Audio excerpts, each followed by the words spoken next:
අවසරයි ස්වාමීන් වහන්සේ අදත් සුපරිදි පරිදි නිර්වාණ පටිපදා සහ විදර්ශනා භාවනා යන මාතෘකාව යටතේ 28 වන ධර්මදේශනාව ආරම්භ කිරීමටයි අපි දැන් සූදානම්ව සිටින්නේ. මේ ධර්මදේශනා මාලාව මෙහෙයවනු ලබන්නේ අපි කවුරු දන්නා විචිත්‍ර ධර්ම කතික මිනුපුර අමාශාන්ති තපෝවන ආරණ්‍ය සේනාසනාධිපති නම කියන අවසරයි අපගේ තපෝවනේ රතන ස්වාමීන් වහන්සේ විසින් මාද ඉතා ගෞරවයෙන් පාද නමස්කාරව ආරාධනා කර සිටිනවා ධර්ම මණ්ඩපයේ වැඩ සිටින ඔබ වහන්සේට මේ ධර්ම දේශනාව ආරම්භ කරන ලෙසට සාදු සාදු සාදු සමන්ත චක්කවාලීසු අත්‍රා ගච්ඡන්තු දේවතා සද්දම්මං මුනි රාජස් සුනන්තු සග්ග මොක්ඛදම් ධම්ම ශ්‍රවණ කාලු අයං බදන්තා ධම්ම ශ්‍රවණ කාලු අයං බදන්තා ධම්ම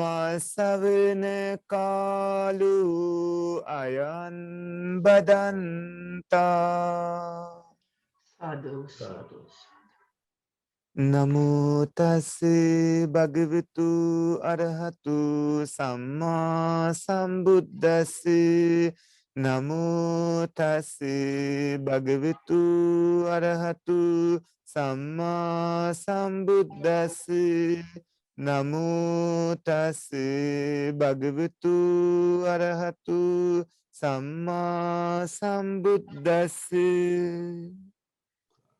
සාදු සාදු කතමාචානන්ද අසුභ සංඥා ඉදානන්ද බික්ඛු ඉමමේව කායං උද්දම් පාදතලා අදුකීස මත්තකා තච පරියන්තම් පුරන්නානප්පකාරස්ස අසුචිනෝ පච්ච වික්කති අත්ති ඉමස්මින් කායි කීසාලුමානකා දන්තා තචු මන්සන්නහාරු අට්ටි අට්ටි මිංජාවක්කං හදයන් යකනං කිලූම කම්පිහ කම්පප්පාසං අන්තං අන්තගුණං උදරියං කරීසං පිත්තං සිම්හම් පුබ්බුලු හිතං සීදු මීදු අස්සුවසා කීලු සිංගානිකා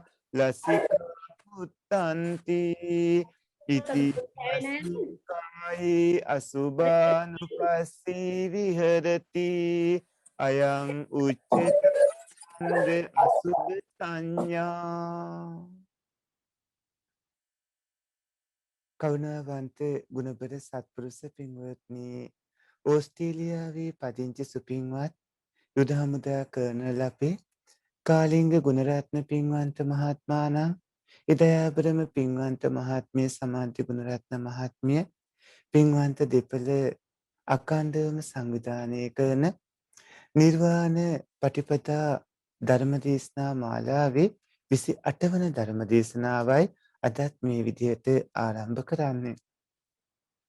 කරුණාවන්ත ගුණබර සත්පුරුෂ පින්වත්නි, අද ඔය ඇත්තන්ට දේශනා කරන්න තියෙන ගිරිමානන්ද සූත්‍රයට අදාළ 3 වන දේශනාව. ඒ කියන්නේ අසුභ සංඥා පිළිබඳව. පින්වත්නි, ඔය ඇත්තන්ට අපි හැම ඉරිදා දිනකම සිදු කරන මේ ධර්ම දේශනා මාලාවේදී අද භාග්‍යවතුන් වහන්සේ විසින් දේශනා කරපු අසුභ සංඥාව දේශනා කරනවා. බුදුරජාණන් වහන්සේ එදාර අසනීප වෙලා උත්පලව සිටි ගිරිමානන්ද තෙරුන් වහන්සේ ගැන ආනන්ද තෙරුන් වහන්සේ දැනුම් දුන්නාම ආනන්දය ගිරිමානන්ද තෙරුන් වහන්සේට දස සංඥා දේශනා කරන්න කියලා බුදුරජාණන් වහන්සේ දස සංඥා සජ්ජායනා කරනවා. පින්වත්නි, භාග්‍යවතුන් වහන්සේ එතෙන්දි මෙහෙම දේශනා කළා. ආනන්දය, අනිච්ච සංඥාව තියෙනවා, අනාත්ම සංඥාව තියෙනවා. ඒ වගේම අසුබ සංඥාව තියෙනවා. භාග්‍යවතුන් වහන්සේ ඉතිරි සංඥාත් ඒ විදිහට දේශනා කළා. පින්වත්නි අදට නියමිත අසුබ සංඥාව. ආනන්දේ අසුබ සංඥාව කියලා කියන්නේ කුමක්ද? අර ඉස්සෙල්ලා කිව්ව පාලි පාඨයේ තේරුම මේ. ආනන්දේ මේ ශාසනයේ පැවිදි පින්වතුන් වහන්සේ දෙපතුලින් උඩ කෙස්වලින් යට සමින් වට වුණු විවිධාකාර අසූචියෙන් පිරුණු මේ ශරීරයේ නුවණින් කල්පනා කරනවා. මේ ශාසනයේ පැවිදි වුණු පින්වතුන් වහන්සේ නුවණින් කල්පනා කරනවා දෙපතුලින් උඩ කෙස්වලින් යට සමින් වට වුණු විවිධාකාර අසූචියෙන් පිරුණු මේ ශරීරය ගැන. මේ ශරීරයේ කෙස් තියෙනවා. මේ ශරීරයේ ලොම් තියෙනවා. මේ ශරීරයේ නියපොතු තියෙනවා. මේ ශරීරයේ හදවත තියෙනවා. ඒ වගේම අක්මාව තියෙනවා. පපු මස තියෙනවා. බඩවැල තියෙනවා. මේ ආදී විදිහට කුණප 32ක් තියෙනවා. ඒ කුණප 32ම බුදුරජාණන් වහන්සේ දේශනා කළා. කෙස් ලොම් නිය දත් සම මස් නහර ඇට මිදුළු වක්ගඩු හදවත අක්මාව දලඹුව බඩදිව පපුමස බඩවැල අතුණු බහන් නොපැසුණු ආහාර ශරීරයේ තියෙන අසුචි පිටසෙම සැරව ලී දාඩිය මේද තෙල් කඳුළු උරුණු තෙල් කෙලසුටු ඇට මිදුළු මුත්‍රා කියලා මේ විවිධාකාර කුණප 32කින් මේ ශරීරය හැදලා තියෙන්නේ. ආනන්දේ මේ තමයි අසුබ සංඥාව කියලා බුදුරජාණන් වහන්සේ දේශනා කළා. පින්වත්නි ඔය ඇත්තෝ අසුබේ වඩන්නට ඕන. ඒ වගේම මේ දස සංඥාවල මීට කලින් කියලා දුන්නු සංඥා ටිකක් දැන් මතකයට ගන්න ඕන. පින්වත්නි රූපං අනිච්චං වේදනා අනිච්චා සංඥා අනිච්චා සංඛාරා අනිච්චා විඥානං අනිච්ඡanti. ඉති මේසු පංචසුපාදා නක්ඛන්දේසු අනිච්චානුපස්සී විහෙරති. අයං උච්චතානන්ද අනිච්ච සංඥා. එහෙම තමයි අනිච්ච සංඥා බුදුරජාණන් වහන්සේ දේශනා කළේ. ඒ අනිච්ච සංඥාවේදී පින්වත්නි කැලේකට ගිහිල්ලා එහෙම නැත්නම් ගහක් මුලකට ගිහිල්ලා හිස් වේකට ගිහිල්ලා නුවණින් මෙහෙම කල්පනා කරන්නට ඕන. රූපස්කන්ධේ අනිත්‍යයි, වේදනාස්කන්ධේ අනිත්‍යයි, සංඥාස්කන්ධේ අනිත්‍යයි, සංකාරස්කන්ධේ අනිත්‍යයි, විඥානස්කන්ධේ අනිත්‍යයි. මේ විදිහට උපාදානස්කන්ධ පහේම අනිත්‍ය සලකුණු බලමින් වාසය කරන්නට ඕනේ අනිච්ච සංඥාව.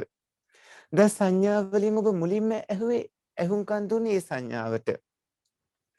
දෙවනියට ඔය ඇත්තෝ ඇහුම්කන් දුන්නේ පින්වත්නි අනාත්ම සංඥාවට.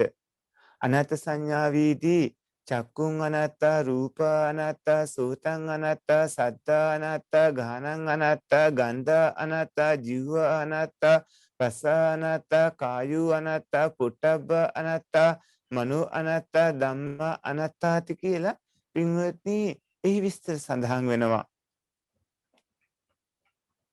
එතනදී පින්වත්නි සඳහන් වුණේ අනාත්ම සංඥාව කියලා කියන්නේ අර කලින් වගේම කැලෑවකට ගිහිල්ලා නැත්නම් ගහක් මුලකට ගිහිල්ලා එහෙම නැත්නම් පාළු ගෙදරකට ගිහිල්ලා පින්වත්නි මේ ඇස අනාත්මයි, රූපේ අනාත්මයි, කන අනාත්මයි, ශබ්දේ අනාත්මයි, නාසය අනාත්මයි, ගන්ධේ අනාත්මයි, දිව අනාත්මයි, රසේ අනාත්මයි, ශරීරේ අනාත්මයි, ස්පර්ශේ අනාත්මයි, සිතේ උපදින ධර්මයෝ අනාත්මයි, සිත අනාත්මයි. මේ විදිහට ආධ්‍යාත්මික බාහිර ආයතන ගැන අනාත්ම විදිහට නුවණින් විමසලා බලලා කටයුතු කරන්නට ඕනේ.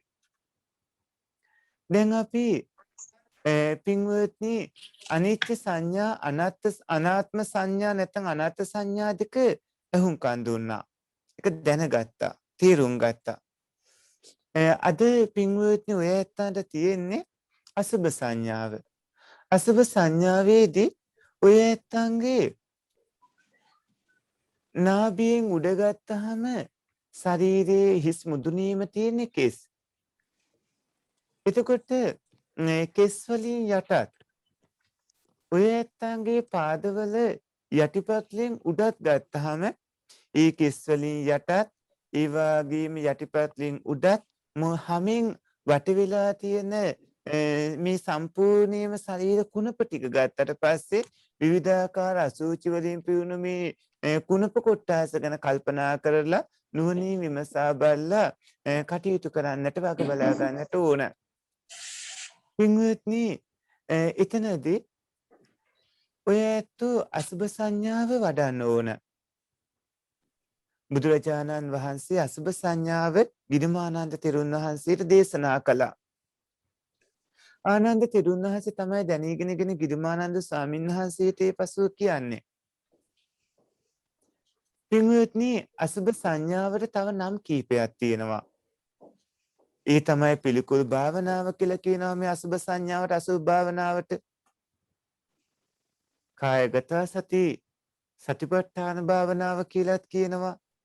කොට්ටාස භාවනාව කියලාත් කියනවා. ඔය නම් කියන්නේ පින්වත්නි මේ අසුභ සංඥාවට.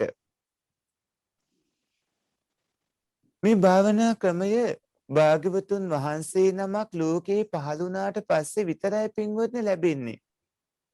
නැත්තම් අසුභ භාවනාව වෙනත් ආගමිකයින්ට වෙනත් අන්‍ය තීතකයින්ට විශේෂ වෙන්නේ නැහැ. මේක බෞද්ධ පින්වතුන්ටම ආවේනික භාවනා ක්‍රමයක්. බුදුරජාණන් වහන්සේ විවිධ ආයුරින් පින්වත්නි මේ වර්ණනා කරනවා. එතකොට මේ බුද්ධ ශාසනය තුල මගපල් ලැබූ උතුමන් ගත්තාම වැඩිම පිරිසක් ඉන්නවා පින්වත්නි මේ අසුභ භාවනා ක්‍රමේ මාර්ගඵල උපදවා ගත්ත අය.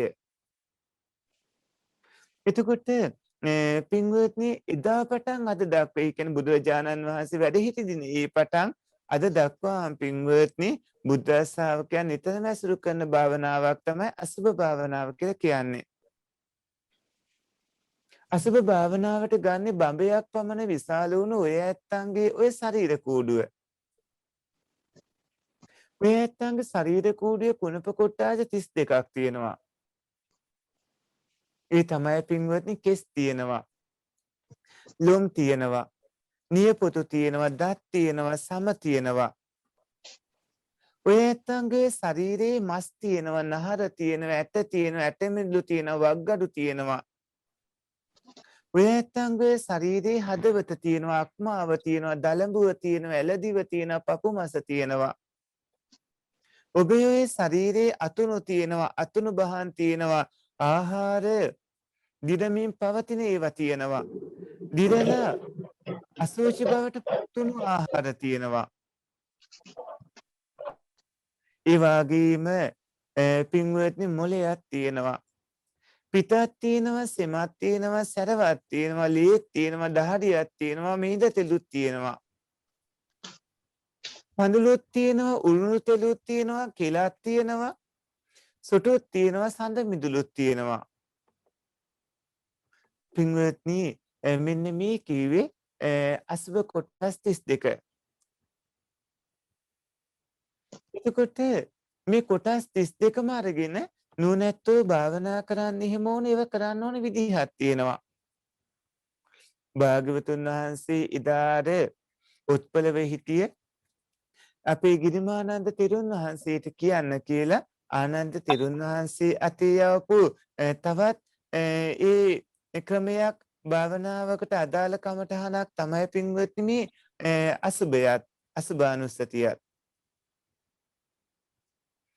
මේ ශරීරයේ තියෙන කොටස් 32 පින්වත්නි භාවනා කරන පින්වතුන් වෙන් කරලා අරගෙන ඒක කොටස් වල තියෙන්න පුළුවන් පාට. ඒ වගේම සටහන, ඒ හැඩරුව, ඒව පිහිටි දිශාව, පිහිටි ස්ථානේ, එහි කෙලවර මේ ආදී කරුණු පහ නුවණින් විමසා බල දැනගන්නට ඕනේ.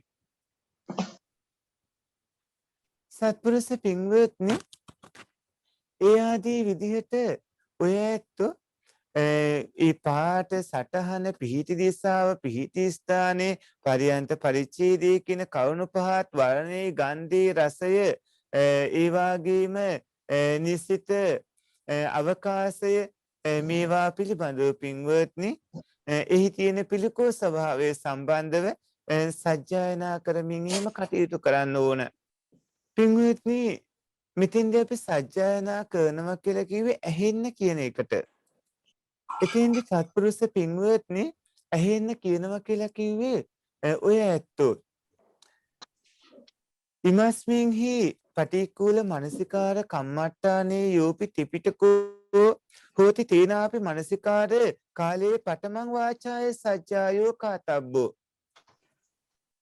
මේ පටික්කුල මනසිකාරයේ ත්‍රිපිටකයේම දන්නා කෙනෙක් වුණා සජ්ජායනා කරමින් භාවනා කරන්න ඕන. ඒකින්ද පින්වත්නි ඔය ඇත්තෝ බොහෝ ප්‍රතිඵල ලබාවි. මේ ශරීරය අපිට බෙදන්න පුළුවන් ආකාරයක් තියෙනවා. මේ ශරීරයේ පැහැදිලිවම කොටස් දෙකකට බෙදන්න පුළුවන් යට කොටස උඩ කොටස කියලා.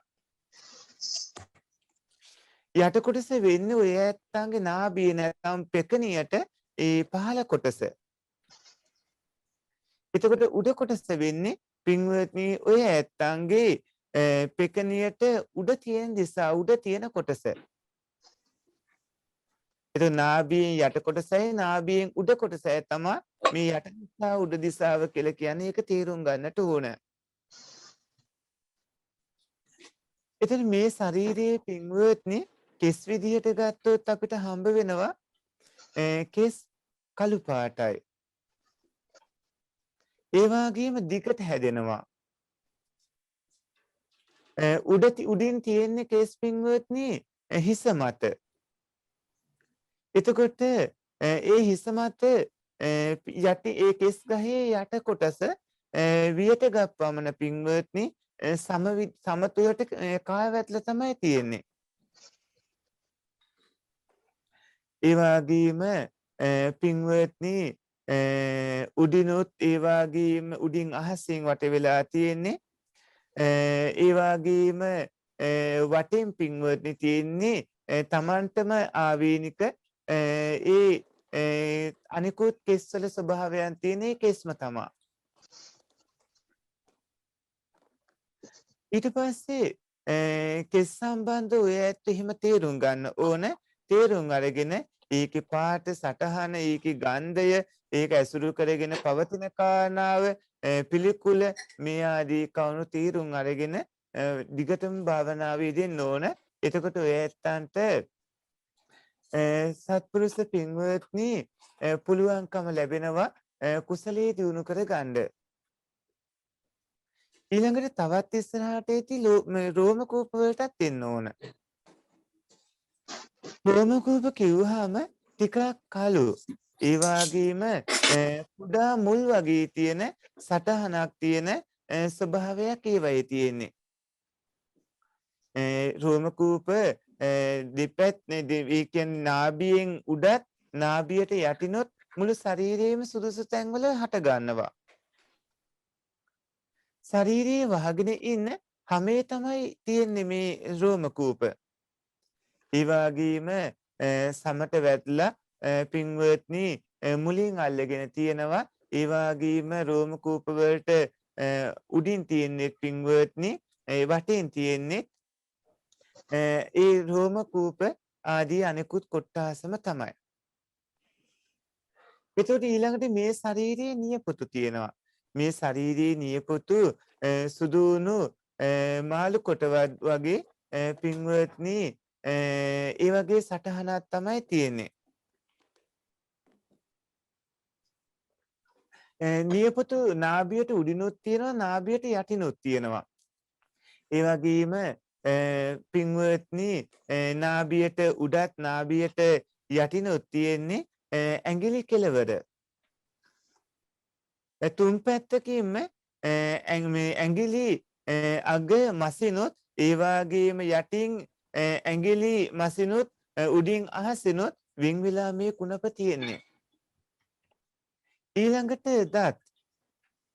දත් කියලා කිව්වහම සුදුණු කලගෙඩි ගැටයක ඉඳලා පින්වත්නි ලැබු ඇට පෙලක් වගේ උඩුදිග උඩුහක්කේ පිහිටලා තියෙනවා. දත් ඒ වගේම යටි හක්කේ දත් පිහිටලා තියෙනවා. හකු ඇට දෙකේ තමයි දත් තියෙන්නේ. එතකොට මේකේ පිහිටීම මේකේ මුලින් හැමට ඒ වගේම උඩින් හිස්ස තමයි තියෙන්නේ දත්. ඊළඟට පින්වත්නි සම කළු පාට හරි තල්ලු පාට හරි සුදු පාට හරි එහෙම මිශ්‍ර වර්ණයක් හරි එහෙම පිහිටනවා. එතකොට සමගත්තාම පින්වත්නි විවිධාකාර පාට තියෙන රූපයන් වහගෙන තියෙන 70ක් වගේ හැම දිසාවෙම මේ හට ගන්න ඒ නාභියට ඉහළුයි නාභියට පහළුයි මේ හැම තැනකම පින්වත්නි සම තියෙනවා. ඊළඟට මේ ශරීරයේ මස් තියෙනවා. දැන් ඔය ඇත්තන්ගේ ශරීරවල මස් තියෙනවා. ඒ මස් රතු පාටයි. පින්වත්නි විවිධාකාර හැඩරුවකුත් ගන්නවා. සමහර තැන්වල ඉසිලා තියෙනවා, සමහර තැන්වල පින්වත්නි මට්ටමට ආදී විවිධ තත්ත්වයන්ගේ තියෙනවා. නාභියට ඉහළිනුත් තියෙනවා, නාභියට යටිනුත් තියෙනවා. එතකොට 300ක් විතර ඇට වටා පිහිටලා තියෙනවා. එතකොට යටින් ඇට වලිනුත් උඩින් හැමිනුත් පින්වත්නි මස් පිඬු වලින් වෙන් වෙලා වෙනම මේ කුණප කොටාසේ තියෙන්නේ. ඊළඟට මේ ශරීරයේ නහර තියෙනවා. දැන් ඔය ඇත්තන්ගේ ඔය ශරීරයේ නහර තියෙනවා. හරියට සුදුණු ගහක් වෙලාගෙන තියෙනවා වගේ පින්වත්නි කොළ වැටුණු වැල් සමූහයක් වගේ දෙදිසාවෙම ඇති වෙනවා මේ නහර. ඇට වලින් මස් වලින් වෙන් වුණු වෙනම කුණප වගේක් තමයි මේ නහර කියලා කියන්නේ. ඊළඟට පින්වත්නි ඇට කිව්වහම සුදුණු ගහක් මේ සුදු පාටට දිගට පින්වත්නි පිහිටලා තියෙන මේ ඇට කැබලි කොටස් ඔය ඇත්තන්ගේ ශරීරේ පුරා විවිධාකාර සටහනුත් තියෙනවා. ඒ වගේම ඔය ඇත්තන්ගේ මුළු සිරුරීම එකිනෙක මත පිහිටලා තියෙන්නේ. එතකොට යටින් ඇටමිල්ලු වලනොත් උඩින් ඒ වගේම හරසින් මස් වලින් හා ඒ එකිනෙක කවුණු වල ඒ ස්වභාවයන්ගෙන් මේ පිහිටලා තියෙන්නේ. ඊළඟ කාරණා තමයි ඇටමිල්ලු. ඇටමිල්ලු කිව්වහම පින්වත්නි සුදුණු හුණපුරු වගේ ඒ උණ පුරුක් බට පුරුක් වල වේබඩ වගේ පින්වත්නි සටහන් තියෙනවා. නාභියට උඩිනුත් තියෙනවා, නාභියට යටිනුත් තියෙනවා. එතකොට ඇට තුල තමයි ඇටමිල්ල පිහිටලා තියෙන්නේ. ඇටමිල්ල තියෙන්නේ ඇට තුල. ඊළඟට වක්ගඩු දෙක. වක්ගඩු දෙක බෝංචි ඇට දෙකක් වගේ ඔය ඇත්තන්ගේ ශරීරයේ විශාලව තියෙනවා. එතකොට මේ වක්ගඩුව ටිකක් රත් පැහැ ගන්නවා. පින්වත්නි එක නටුවේ ඇති වුණු අඹගෙඩි දෙකක් වගේ උඩින් ගත්තාම නාභියට උඩිනොත් නාභියට යටිනොත් ගත්තාම පින්වත්නි මේ වක්ගඩු දෙක තියෙන්නේ නාභියට යටින්. මේ වක්ගඩු දෙකෙන් පින්වත්නි බෙදී ගිය නහර දෙක පිහිටලා තමයි කෙළවරින්ම වෙන්වීම වෙලා තියෙන්නේ. ඊළඟට හදවත. දැන් හුඟක් ඇත්තෝ හදවත වර්ණනා කරනවානේ. හදවත ගැන කවි ලියනවා, සින්දු ලියනවා, හදවත වර්ණනා කරනවා. හැබැයි පින්වත්නි මේ හදවත කියන්නේ අසුබ සංඥාව ඇති කර ගන්න ඕන එකක්. ඒතකොට මේ හදවත මඳක් පින්වත්නි රතු පාටට තියෙනවා. යටිකුටු කරලා තිබ්බහම නෙළුම් කැකුලක් වගේ සටහනක් තමයි තියෙන්නේ. උඩින් ගත්තාම පින්වත්නි නාභියට උඩින් තමයි හදවත තියෙන්නේ. මේ ශරීරයේ නාභියට උඩින් තමයි හදවත තියෙන්නේ. එතකොට නිලුම් කැකුලක් වගේ සටහන් තියෙන මතු දිසා මේ උඩ දිසාවේ හටගන්න පින්වත්නි ශරීරයේ තුල ඒ පියයුරු දෙක මැද පිහිටපු ඒ කුණප කොටාසේ තමයි මේ හදවත කියලා කියන්නේ. ඊළඟට අක්මාව. අක්මාව පින්වත්නි ටිකක් රතු පාටට තියෙන්නේ. හරියට කොබෝලීල පතකට වගේ මේ සටහන තියෙනවා. ඒ වගේම නාභියට උඩින් දෙතන අතර දකුණු පැත්තේ තමයි පිහිටලා තියෙන්නේ. කෙළවරින් පින්වත්නි ඒ වෙන්ව තියෙන්නේ. ඊළඟට දලඹුව. සුදු පාට හරියට වස්ත්‍රයක් වගේ. ඒ වගේ සටහනක් තියෙන උඩින් නාභියට උඩින් හටගන්න ඒ වගේම හදවත හා අක්මාව වහගෙන තියෙන ඒකම ඒ කෙළවරේ පිහිටලා තියෙන පින්වද කුණප කොටාසයක්. ඊළඟට සත්පුරුෂ පින්වත්නි බඩදිව. බඩදිවත් ඔය ඇත්තන්ගේ ශරීරයේ තියෙන්නේ. බඩදිවත් නිල් පාට වෙච්ච හරියට වහු පැටියෙක්ගේ දිවක් වගේ සටහනක් තියෙන නාභියට උඩින් හටගන්න හදවතට වම්පසින් පිහිටලා තියෙන කුණප කොටාසයක්. ශරීරයේ පපුමස ගත්තාම රතු පාට පින්වත්නි සමව පිහිටලා නැති ඒ ට්‍රොටි කැබලි කීපයක් වගේ සටහනක් තියෙන මතු දිසාවේ හටගත් ඒ කියන්නේ නාභියට උඩින් හටගත්ත පපුව තුල එල්බිලා තියෙන ඒකම පින්වත්නි ඒ විදිහට පවතින කොට්ටාසයක් තමයි මේ පපුමස කියන්නේ. ඊළඟට බඩදිව. බඩදිව ගත්තාම නිල් පැහැ තියෙන වස්සේගේ දිවක් වගේ තියෙන පපුමස රතු පාටට තියෙන්නේ පෙනහල්ල පින්වත්නි කොටස් වල මේ හැටි තේරුම් ගන්නට ඕන පෙනහැල්ලත් ඒ විදිහේ පිහිටලා තියෙන්නේ අතුනුත් ඒ විදිහේ තියෙන අතුණු බහනුත් ඒ විදිහේ තියෙන නොපැසුණු ආහාර ගත්තාම ඔය ඇත්ත අනුභව කළ ආහාර අතර පැසෙන්නේ නැති පැසුණු තත්ත්වයටපත් නොවුණු ආහාර තියෙනවා.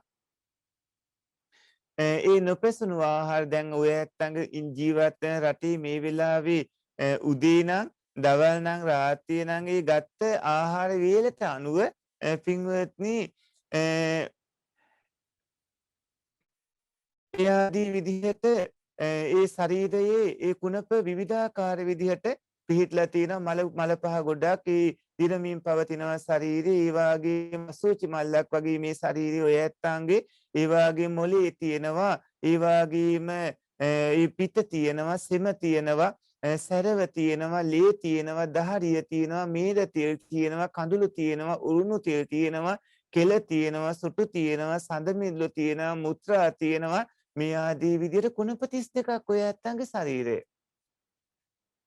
ඔය ඇත්ත ඔය ශරීරයේ කුණප 32 වෙන වෙන වෙන් කරලා බැලුවොත් ඔබට පෙනේවි පින්වත්නි ඇලීමක් ඇති කරගන්න කිසිම දෙයක් නැහැ. ඔබට හම්බ වෙන්නේ අසුභයක්මයි කියලා.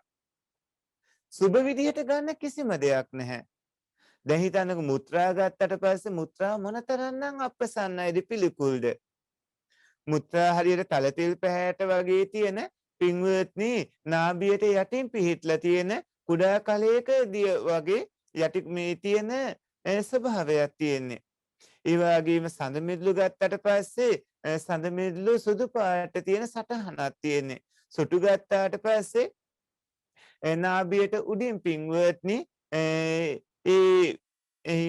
හටගන්න ඒ නාසයේම හටගන්න ස්වභාවයක් තියෙන්නේ. ඒක සුදු පාට එහෙම නැත්නම් කහ පාට පිහිටමින් තියෙන්නේ. නාස් පිඬු පුරා පිහිටලා මේ පැතිරලා පවතිනවා.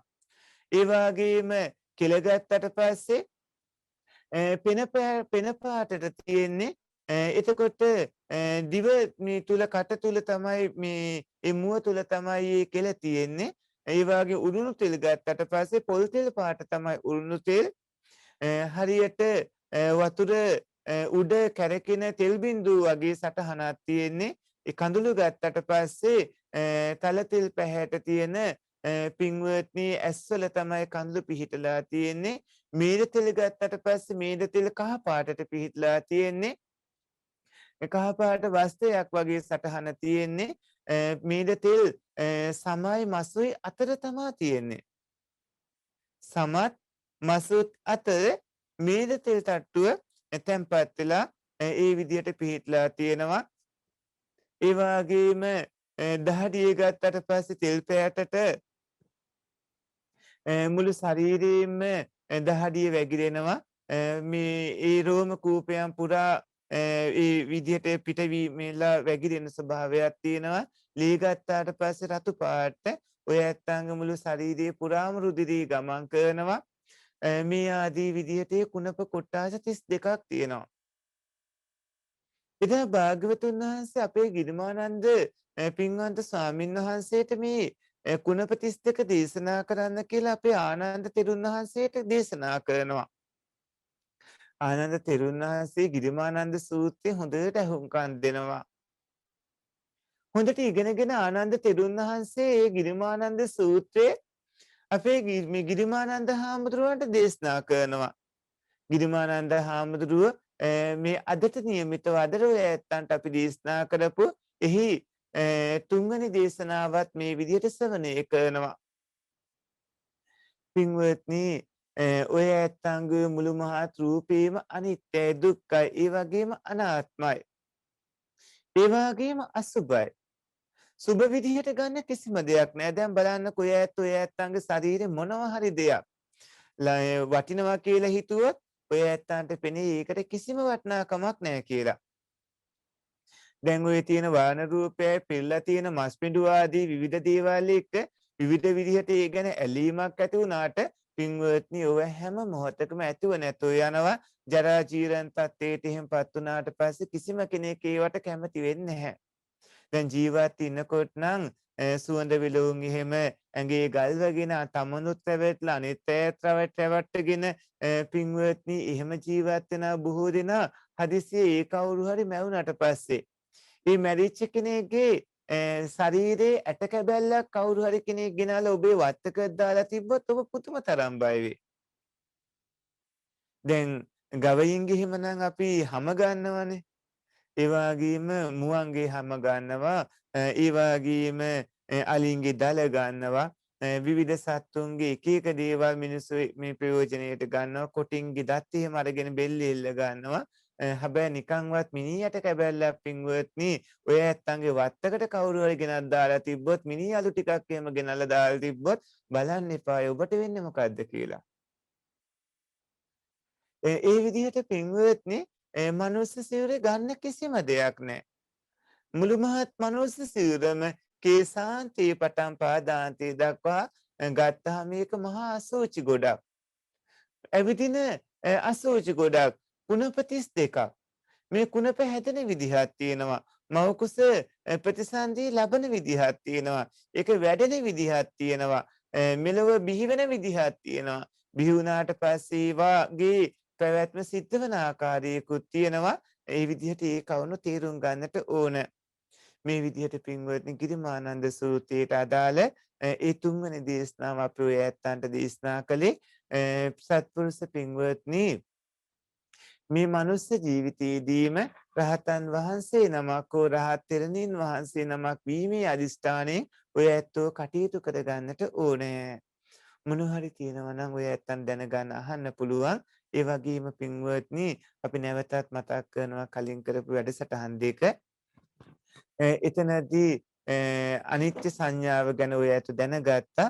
ඒ වගේම පින්වත්නි ඔය ඇත්තෝ මේ අනිත්‍ය සංඥා වගේම අනත්ත් සංඥාව දෙකත් දැනගත්තාද අසුභ සංඥාව තමයි වැඩි වෙයි. අනිත්‍ය සංඥාවේදීම ඔබ පින්වත්නි දෙයක් අනිත්‍ය නම් ඒක දුක්ඛ ධර්ම බව තේරුම් ගත්තා. අනිත්‍ය සංඥාවේදී යම් කිසි දෙයක් අනිත්‍ය නම් ඒක දුක්ඛ ධර්මයක් වෙනවා.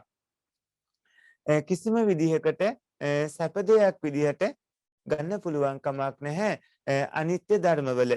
එතකොට අනාත්ම ධර්මවල ගත්තාම ආත්මේ මම කියලා ඔය ඇත්තන්ට ගන්න කිසිම දෙයක් නැහැ. ඔබ මම කියලා කෙනෙක් ඉන්නවා කියලා හිතුවට ආත්මේ කියලා දෙයක් තියෙනවා කියලා හිතුවට ඔය ඇත්තන්ට ආත්මේ මම සත්‍යය පුද්ගලයා කියලා ගත හැකි කිසිම දෙයක් නැහැ. පින්වත්නි නිරන්තරයෙන්ම ඒවා හේතුන්ගෙන් හට ගන්නවා. හටගත්ත ගමන්ම නැතුව යනවා. හැබැයි ඇත්ත නොදකින්න හින්දා ඔය ඇත්ත මිත්‍යා දෘෂ්ටියක් ඇති කරගෙන වැරදි දෙයක් සමාදන් වෙනවා. හොඳයි පින්වත්නි ඔබට යමක් දැනගන්න තියෙනවා නම් අහන්න පුළුවන්.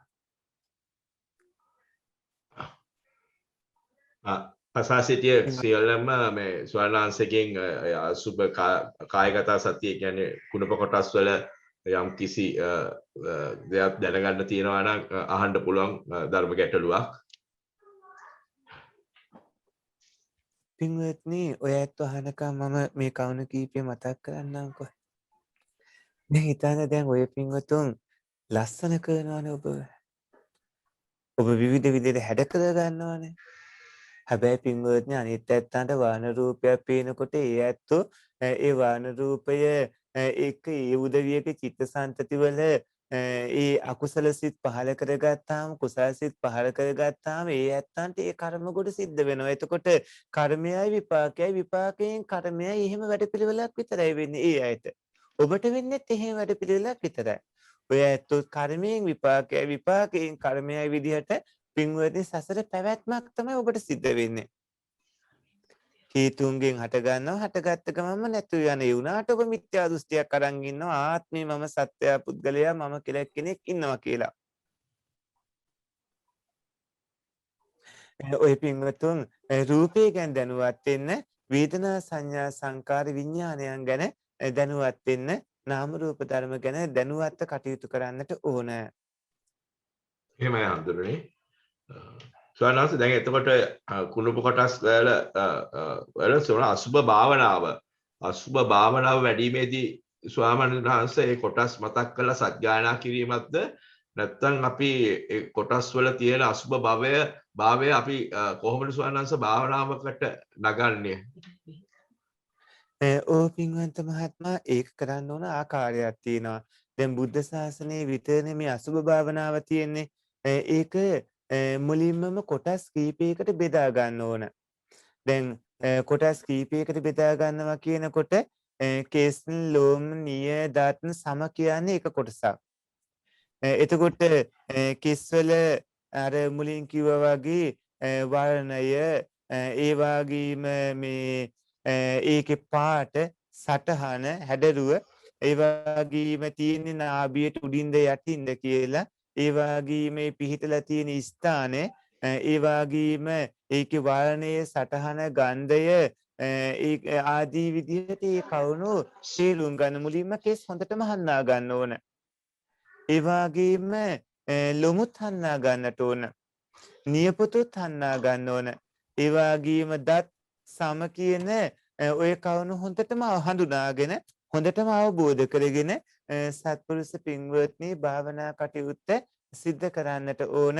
කෙස්ලොම් නියද සම කියලා මුලින් ඉඳන් ඒ අගටත් අහපව සමදත් නිය ලොම් කෙස් කියලා ඒ විදිහටත් අහපව කෙස්ලොම් නියද සම කියලාත් අහපව සමදත් නිය ලොම් කෙස් කියලා ඒ විදිහට දිගින් දිගටම භාවනා කරමින් ඒ පුරුදු වුණාට පස්සේ මස්නහර ඇට මෙදුළු වග්ගඩු වලට ඇවිල්ලා එයත් පුරුදු වුණාට පස්සේ හදවත අක්මාව දලඹුව ඇලදිව පපු මස්ට ඇවිල්ලා එයත් පුරුදු වුණාට පස්සේ අතුණු බහන් ආහාර ඒ වගේම මේ මල මොළය එයත් ඒ විදිහට පුරුදු කරලා පිටසෙම සැරව ලී දහඩිය මේද තෙල් එයත් හොඳට පුරුදු කරලා කඳුළු උරුණු තෙල් කෙලසුටු සඳ මිරිඳු මුත්‍රා කියන මේ දේවලුත් හොඳට පුරුදු පුහුණු කරමින් පින්වත්නි දින ගාණක් භාවනා කරන්න ඕන. එතකොට ඔය ඇත්තන්ට එයින් බොහෝ ප්‍රතිඵල ගන්න පුළුවන් මඟපල් ලබා සසරින් එතර වෙන්න පුළුවන්කම ලැබෙනවා.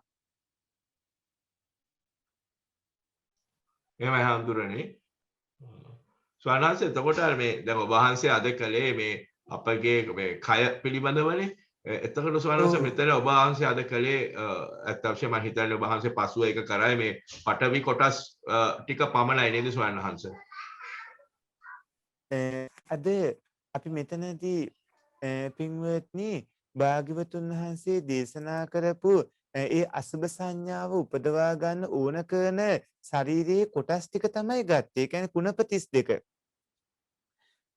මෙතන දැන් ගිරිමානන්ද සූත්‍රයේදී දේශනා කරපු විදිහට ගන්න ඕනේ. මේ කුණප 32 අසුබ සංඥාව වැඩන අසුබ භාවනාවක් වෙනවා. ඔය කුණප 32ම පින්වත්නි පිළිකුල් භාවනාවක් විදිහටත් ගන්නවා. ඔය කුණප 32ම කායගත සති සතිපට්ඨානයේ විදිහටත් ගන්නවා. කොට්ටාස භාවනා විදිහටත් ඔය කුණප 32ම ගන්නවා. ඔය කුණප ටික අරගෙන ඉහිම් භාවනා කරන්න පුළුවන්. දැන් අර විදර්ශනා භාවනාවේදී තමයි අපි පඨවි ආපෝ තේජෝ වායෝ විදිහට සතර මහා භූත රූප උපාදාය රූප ආදී විදර්ශනාවට නන්වා කටයුතු කරන්නේ. මෙතනදී කුණපත් එක්ක හිත එකඟ කරගන්න පැත්තෙන් ගිරිමානන්ද සූත්‍රයේදී භාග්‍යවතුන් වහන්සේ ගිරිමානන්ද හාමුදුරන් දේශනා කළ ආකාරයටයි දේශනා කළේ. එහෙමයි හඳුරන්නේ පැහැදිලිය ඔබ වහන්සේගේ දේශනාව. තව කවුරු හරි ඉන්නවද ප්‍රශ්න අහන්න ස්වාමීන් වහන්සේගෙන්? මට පේන ස්වාමීන් වහන්සේ දේශනාවේ මේ ප්‍රශ්න නැතුව වගේ ඒගොල්ලන්ට අපි ස්වාමීන් වහන්සේ වෙලාවක එතකොට මේ කුණප කොටස් වල භාවනාව ප්‍රායෝගිකව කරන්න වෙලාවක් හදාගමු නේද ස්වාමීන් වහන්සේ? අපේ කාලිංග මහත්මයා එහෙම නොතින් මේ වැඩසටහනේදීම අපිට ඒ කියලා දෙන්න පුළුවන්. එතකොට හැබැයි තව පැය භාගයක් විතර වැඩිපුර අරගෙන කියලා දෙන්න වෙනවා. එහෙමයි හඳුනන්නේ. ඇත්තම සරණාංශ මේක අපිට භාවනාවකට යොදා ගන්න හැටි ආකාරය කට්ටියටම කියලා දුන්නා නම් මම හිතනවා ඒක ගොඩක් වටිනවා නේද ස්වාමීන් වහන්සේ. මේක ඒතකොට ස්වාමීන් වහන්සේ අපි සමත විදර්ශනා දෙකටම ගන්න පුළුවන් භාවනාවක් නේද ස්වාමීන් වහන්සේ? සමත නේද? ඔව් මෙතනදී අසුභ භාවනාව සමත භාවනාවක්. අපි විදර්ශනාවට යොමු කළේ නැහැ. මේක විදර්ශනාවට ගන්න පුළුවන්. දැන් සමතයෙන් විදර්ශනාවට යොමු වෙලා අසුභයෙන් ඒ නාම රූප ධර්ම ආදිය දකිමින් මාර්ගඵල උපදවා ගන්න පැත්තටත් යොමු වෙන්න පුළුවන්. එහෙමයි හඳුනන්නේ. එහෙමනම් අපි ඉදිරියේදී ඔය පින්වතුන්ට කමටහනොත් මේ වැඩසටහනීම අගදී ටිකක් කියලා දෙන්නද භාවනා කරන ආකාරය? එහෙම හඳුනන්නේ මම හිතන්නේ අපි විනාඩි 10ක්වත් කිය වහන්සේට කැමති විදිහකට මේ හොඳයි කියලා හිතනවා භාවනාවට පුරුදු කළොත් අපි සියලු දෙනාම ඉස්සල සමතෙන් පටන් අරගෙන ඊට පස්සේ විදර්ශනාවට වගේ යන්න පුළුවන් නම් බොහොම පිං ස්වාමීන් වහන්සේ. බොහොම හොඳයි පින්වත්නි. ඒ කටයුත්ත අපි ඔයයන්ට කියලා දෙන්න. ඒ වගේම මේ සතිය පත්‍රිකාවක් තියෙනවා. මේ සතිය පත්‍රිකාවත් ඔයයන් ලබා දෙන්න තියෙනවා. ඒ වගේ තව වැඩ කටයුතු සුළු ප්‍රමාණයක් හදන්න තියෙනවා. සකස් කරලා ඔයයන්ට අද හෝ හෙට දවස් ඇතුළත ලැබෙන සලස්වන්න. එහෙමයි ස්වාමීන් වහන්සේ. අවසරයි ස්වාමීන් වහන්සේ. ස්වාමීන් වහන්සේ දැන් මේතන අසුභ භාවනාව කරලා ඉවර වෙලා එතකොට ඒ සමතය ඒ කියන්නේ සමතයක් විදිහට කරලා එතෙන්දි හිත එකඟ කරගෙන විදර්ශනා කරන්නද වහන්සේ මේ වදාලේ නැත්තම් කොහොමද ස්වාමීන් වහන්සේ එතෙන්දි වෙන්න ඕනේ? ඒක කරන්න පුළුවන් ආකාර කීපයක් තියෙනවා. අපි මේ අසුභ භාවනාව වටනකොත් සත්පුරුෂ පින්වත්නි අපි සුභ විදියට ගත සංඥා නැතුව යනවා. මොකද අසුභ භාවනාව සතර ආරස්සක භාවනාවලත් තියෙනවානේ. ඒක ධානය උපදවා ගන්නේ නැතුව ඔය ඇත්තන්ට කෙස් ගත්තාම මේ කෙස් මේ ලොම් ආදී විදියට භාවනා කරලා මේ අසුභ භාවනාව වඩමින් සිටියදී ඇතිව නැතුව ගිය නාම රූප ධර්මයෝ ඇතිව නැතුව යන්නේසා අනිත්‍යය ආදී විදියට ඒක තිලක්ෂණයට නන්වලා ඒක විදර්ශනාවට නංවලා ඒ මාර්ගඵල උපදවාගෙන යන්න පුළුවන් ධානය උපදවා ගන්නේ නැතුවත්. හැබැයි ධානය උපදවාගෙන ඔය ඇත්තන්ට ධානයෙන් අවදි වෙලා ඊට පස්සේ මේ ඒ ධානයට පාදක වෙච්ච නාම රූප ධර්ම මෙනෙහි කරමින් එහෙම විදර්ශනාවට නංවන්න පුළුවන්. කොහොමත් අසුභ භාවනාව සමත භාවනාව ඒ විදර්ශනාවට නංවන්න පුළුවන් ඕනෑම තැනකදී. එහෙමයි ස්වාමීන් වහන්සේ. බොහෝ පිං ස්වාමීන් එහෙම වහන්සේ. හඳුනන්නේ. දැන් ඔබ වහන්සේගේ ඉස්සර හැඳින් ඉස්සරහට අපි භාවනාව දැන් පටන් ගත්තාම මම හිතන්නේ ඒක පැහැදිලි වෙයි අපි සියලු දෙනාටම. අපි එහෙම කරමු ස්වාමීන් වහන්සේ. එහෙනම් ස්වාමීන් වහන්සේ අදත් ඔබ වහන්සේ ඉතාමත් වටිනා ධර්මපරයයක් අපිට දේශනා කළේ. ඔබ වහන්සේට බෙහෙව කුසල් අත්වේවාය ප්‍රාර්ථනා කරනවා. අප ගැන බොහෝ අනුකම්පාවෙන් අපේ ධර්මයේ සහ අර්ථයෙන් ධර්මයේ දේශනා කර සසර දුකින් නිවනට දොරටුව හැරදෙන ඔබ වහන්සේට අජරාමර නිවන් සුවයපත් වේවායි ප්‍රාර්ථනා කරනවා. ස්වාමීන් වහන්සේ හොඳයි පින්වත්නි සත්පුරුෂ පින්වත්නි මෙතෙක් වේලා රැස් කරගත් පුණ්‍ය කුසල සම්භාරය ඔබ නමින් මියගිය නෑදෑයිනට අනුමෝදන් කරන්නට ඕන. ඕස්ට්‍රේලියාවේ පදිංචි මේ පින්බර නිර්වාණ ප්‍රතිපදා වැඩසටහන සංවිධානය කරන ඒ අඛණ්ඩවම 28 වන වැඩසටහනත් මේ විදිහට සංවිධානය කරපු මේ සම්පූර්ණ ධර්ම දායකත්වයේ ධර්මයෙන් කටයුතු කරන පින්වන්ති උදහමුදා කර්නල් කාලිංග ගුණරත්න මහත්මාණන්ගේ දයාබරම පින්වන්ත මහත්මිය සමන්ති ගුණරත්න මහත්මිය පින්වන්ත ඔබ දෙපළගේ දූදරු සත්පුරුෂය හැම දෙනා විවිධ රටවල් වල සිටමින් ධර්ම ශ්‍රවණය කරන පුණ්‍යවන්ත ඔය මහත්ම මහත්මිය හැම දෙනාගේම නමින් මියගේ සසරගත නෑදෑයිනට ඒකාන්තේම මේ පින් අනුමෝදන් විත්වා ඒ නෑයින්ගේ පරලොව ජීවිත සැපවත් වෙත්වා සුවපත් වෙත්වා නිවනින් සැනසෙත්වා කියලා ඥාතීන්ට පින් අනුමෝදන් කරන්න. ඉදම්මේ ඥාතීනං හෝතු ඉදම්මේ ඥාතීනං හෝතු සුඛිතා හොන්තු ඥාතයෝ ඉදම්මේ ඥාතීනං හෝතු සුඛිතා හොන්තු ඥාතයෝ ඉදම්මේ ඥාතීනං හෝතු සුඛිතා හොන්තු ඥාතයෝ.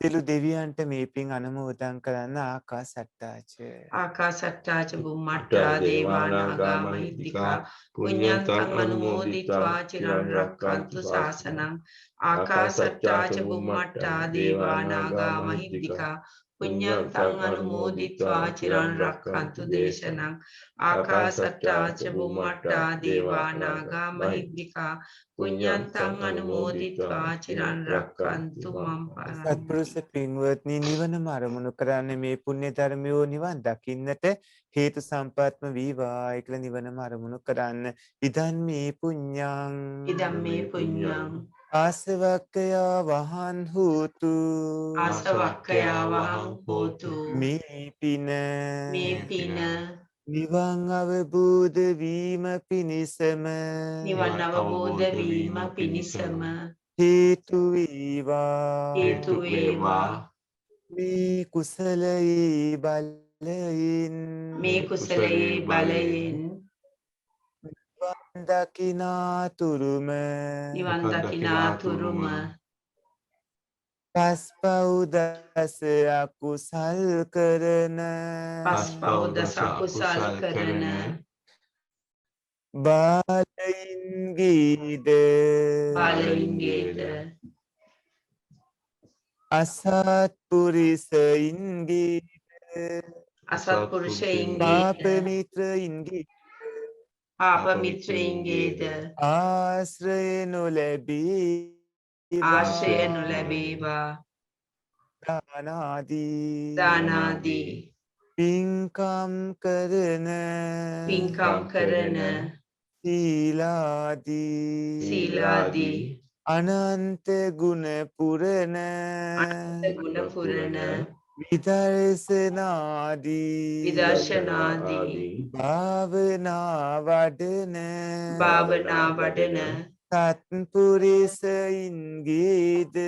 සත්පුරිසයින්ගේද කල්යාණ මිත්‍රයින්ගේද බුද්ධාදී ආර්ය මහෝත්තමයින්ගේද ආශ්‍රයම ලැබේවා. පින්වත්නි පින්වන්ත ඔබට අපි ආශිර්වාද කරන්නේ ඕස්ට්‍රේලියාවේ පදිංචි මේ උතුම් වැඩසටහන සංවිධානය කරන උදහමුදා කර්නල් අපේ කාලිංග ගුණරත්න මහත්මාණන්ගේ දයාබර පින්වත් මහත්මිය සමන්ති ගුණරත්න මහත්මියට ඒ විවිධ රටවල් වල සිටින පුණ්‍යවන්තයෝ ඇතු හැමත තුනුරුවන්ගේ ස්ථානයෙන් නිදුක් නිරෝගී දීර්ඝායුෂ ලැබේවා. අභිවාදන සීලිස නිච්ඡං වද්දාපචායිනෝ චත්තාරෝ ධම්මා වඩ්ඩಂತಿ ආයුවන්නෝ සුඛං බලං ආයුරාෝග්‍ය සම්පatti සග්ග සම්පatti මේවච අතු නිබ්බාන සම්පatti මිනාති සමිච්ඡතු සාදු සාදු සීලවන්තං ගුණවන්තං පුඤ්ඤක්ඛෙත්තං අනුත්තරං දුල්ලභේන මයා ලද්දං පස්සිතුං වන්දිතුං වරං සාරිපුත්තාදි තේරාණං ආගතං පටිපාටියා සද්දා සීල දයා වාසං බුද්ධ පුත්තං නමාමහ. ප්‍රත්‍යවා තෙරුවන් දීර්ඝස්ත ඕකාස වන්දාමි බන්තේ මයා කතම් පුඤ්ඤං සාමිනා අනුමෝදිතබ්බා සාමිනා කතම් පුඤ්ඤං මය්යා දාතබ්බං පාස්නග අනුමෝදත සාදු සාදු අනුමෝදාමි. ඕකාස ద్వාරත්තේන කතං සබ්බං අච්චයං කමත මේ බන්තේ ඕකාස කමාමි බන්තේ සාදු කමම ဒုတိယံ පි ඕකාස කමාමි බන්තේ තතියම්පි ඕකාස කමාමි බන්තේ. පුණ්‍යානුමෝදනා ස්වාමීන් වහන්සේ. අවසරයි ස්වාමින් වහන්සේ. තෙරුවන් සරණයි පින්වත් සියලු දෙනාටම. සදා වන්දනීය පූජනීය නම කියන්න අවසරයි අතිපූජනීය තපෝවනයේ රතන ස්වාමින් වහන්සේට අපගේ নমස්කාරය වේවා. අප කෙරෙහි මහත් වූ අනුකම්පාවෙන් සහිතාමත් කරුණාවෙන් මෙම ගැඹුරු දහම් කරුණු අප සියලු දෙනාටම වැටහෙන පරිදි දේශනා කරන ඔබ වහන්සේට පාදාභි වන්දනා කරමි. මෙම උතුම් ශාසනික මෙහෙවර චිරාත් කාලයක් පහසුවෙන් කරගෙන යාමට ඔබ වහන්සේට අවශ්‍ය නිදුක් නිරෝගී කායික මානසික සුවපත්භාවය ලැබේවායි අප සියලු දෙනා වෙනුවෙන් ප්‍රාර්ථනා කරමු. ඔබ වහන්සේට ප්‍රාර්ථනීය බෝධියකින් උතුම් නිර්වාණ අවබෝධය ලැබීමට මෙම ධර්ම දානමය මහා කුසලය හේතු වාසනා වේවා. තවද ඔබ වහන්සේව මෙලවට බිහි කර ශාසනයට දායාද කළ ආදරණීය දෙමාපියන් වහන්සේලා සහ ඔබ වහන්සේගේ ගුරු දේවෝත්තමයන්න් වහන්සේලාට මෙම ධර්ම දානමය කුසලය අනුමෝදන් කරමි අනුමෝදන් වේවා. මෙම ධර්ම මණ්ඩපයේ දේශනාවන් කරගෙන යාමට සහාය දක්වන අපරැක්කේ පඤ්ඤාසාර ස්වාමින් වහන්සේ සහ අනික් ස්වාමින් වහන්සේ ඇතුළු සේනාසනයේ වැඩ වාසය කරන සියලුම ස්වාමින් වහන්සේලාට කාර්ය මණ්ඩලයටත් මෙම ධර්ම දානමය කුසලයේ අනුමෝදන් කරමි අනුමෝදන් වේවා.